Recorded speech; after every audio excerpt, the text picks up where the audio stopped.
Fala pessoal, tudo bem com vocês? E o Carlo Ancelotti visitou o Corcovado lá no Rio de Janeiro. Carlo Ancelotti que quer entender melhor a cultura brasileira, como que os brasileiros vivem e tudo mais, e quer visitar o Rio Grande do Sul, tá em São Paulo no momento, né, com a reapresentação da seleção brasileira. Mas vamos ver como que foi essa visita do Ancelotti lá no Corcovado, no Rio de Janeiro. O cara tá querendo conhecer o nosso Brasilzão, se liga aí.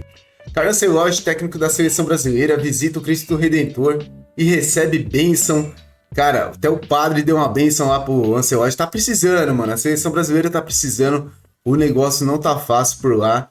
Treinador italiano conhece um dos principais pontos turísticos do Rio de Janeiro, cidade onde vai morar enquanto comandar a seleção brasileira.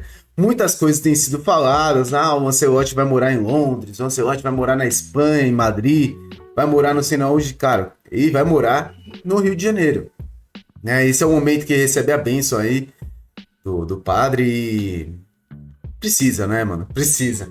Então, assim, ele vai morar no Rio de Janeiro e já tem um acordo com a CBF, tudo. E a CBF vai pagar uma bela kitnet pra ele em Copacabana. Mentira. Ele vai morar logo numa mansão aí que a CBF vai pagar, tá bom? O técnico Carlo Ancelotti teve uma manhã de turista lá no Rio de Janeiro. E foi no sabadão, né? O comandante da seleção brasileira, acompanhado por membros da sua comissão técnica e coordenador de seleções Rodrigo Caetano, visitou o Cristo Redentor e recebeu uma bênção do padre Omar, reitor do santuário, mano. Cara, o padre Omar já deu a bênção pro Carlo Ancelotti pra fazer as coisas serem diferentes, né, mano? Porque vamos falar a verdade, mano. A seleção precisa, mano. Tem que ganhar o Hexa. Não tem jeito, mano. Carlo Ancelotti tem sido bem simpático, né, gente? Nas questões da seleção, nas questões de conversar com o povo brasileiro, tirando foto com crianças, com adultos e tudo. Tem sido bem recepcionado por todos, né? E é bem legal, né, poder ter um treinador desse quilate, assim, na seleção brasileira. O italiano contou com o melhor cenário para a visita ao Cristo Redentor. Tempo bom com o sol brilhando e poucas nuvens no céu, assim conseguiu admirar a vista da cidade onde vai morar enquanto for o comandante da seleção. Ele aproveitou para também visitar o Mirante Dona Marta, mano, que é bem famoso no Rio de Janeiro. Quem nunca foi, vá, porque o negócio é muito bonito lá. Segundo a CBF, conhecer o monumento era um dos desejos do técnico que almeja mergulhar na história do Brasil e do futebol brasileiro. Ancelotti também recebeu o carinho de turistas que visitaram o local, né? Tipo, tinha vários turistas, né? Isso que ainda pegou uma época ainda que não tava lotado, e tava um tempo mais, um pouquinho mais friozinho, né, mano? Quando tá aquele calorão, época de férias e tal, nosso Cristo Redentor fica lotado. Enquanto vai se acostumando com a nova cidade, né? Ancelotti se prepara para iniciar o trabalho à frente da seleção brasileira na reta final das eliminatórias sul-americanas para a Copa do Mundo de 2026, com a equipe ainda buscando confirmar a classificação. Para quem não sabe, o próximo jogo da seleção brasileira é contra o Equador. Depois a seleção brasileira pega o Paraguai em casa, tá? O Equador é fora, Paraguai em casa. A seleção brasileira já está se reapresentando, né? E o Ancelotti comanda os treinos no CT do Corinthians. Por que o CT do Corinthians? Porque é bem próximo do aeroporto de Guarulhos, né? Então a seleção sai do CT, já pega o avião, vai para o Equador, treina lá, joga, depois volta, treina no CT, vai para a Arena do Corinthians e faz seu jogo lá também, tá? Essa é mais ou menos o cronograma da seleção brasileira. Ancelotti estará à frente da seleção brasileira no próximo dia 5 em Guayaquil contra o Equador às 8 horas, horário de Brasília. 5 dias depois, às 9h45, o Brasil encara o Paraguai na Neoquímica Arena. Um jogão que o Brasil precisa ganhar de qualquer jeito. O Brasil que não está numa colocação muito boa nas eliminatórias da Copa do Mundo de 2026. Copa do Mundo essa, né, mano? Que vocês sabem muito bem.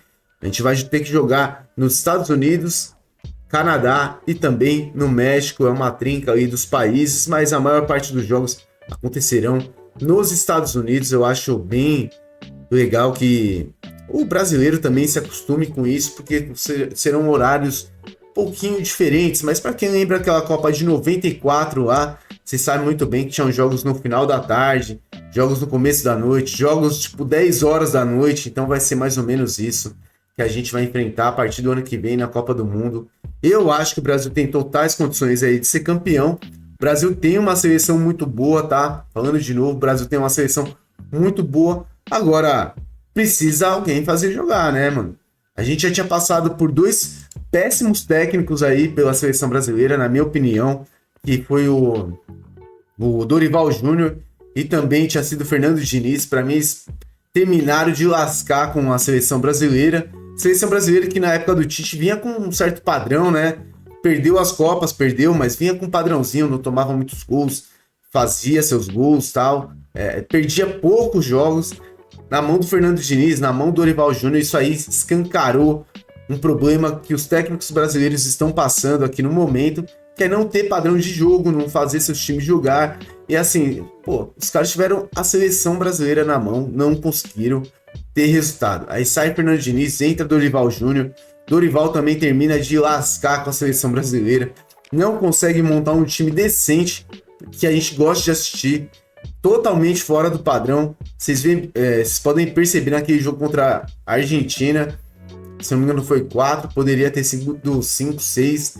Aquele jogo lá, o Brasil poderia ter tomado uma goleada histórica, igual foi o 7-1. Não tomamos porque os nossos irmãos tiraram o pé aí, essa é a verdade. Então, Ancelotti é o técnico da vez, eu acho que é o técnico mais preparado para assumir a seleção, lembrando que é um contrato de apenas 1 ano, né? Começou agora, vai até a Copa do Mundo do ano que vem. Eu espero que a seleção que a seleção volte a jogar futebol sério, e que a gente consiga ganhar o nosso tão sonhado Hexa aí, porque o Hexa vindo, gente, engrandece o futebol brasileiro no geral. Galera, peço para vocês, deixem um like, se inscrevam no nosso canal, compartilhe esse vídeo com seus amigos aí. Muito obrigado por tudo, fica com Deus, valeu!